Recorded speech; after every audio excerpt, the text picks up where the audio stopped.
இந்த கை தட்டது அக்கு puncture method உங்களுக்கே தெரியும் நினைக்கிறேன்.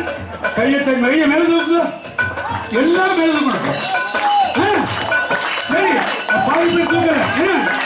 சாம சுந்தரா ராதா ரமணா புவன சுந்தரா ருக்மிணி ரமணா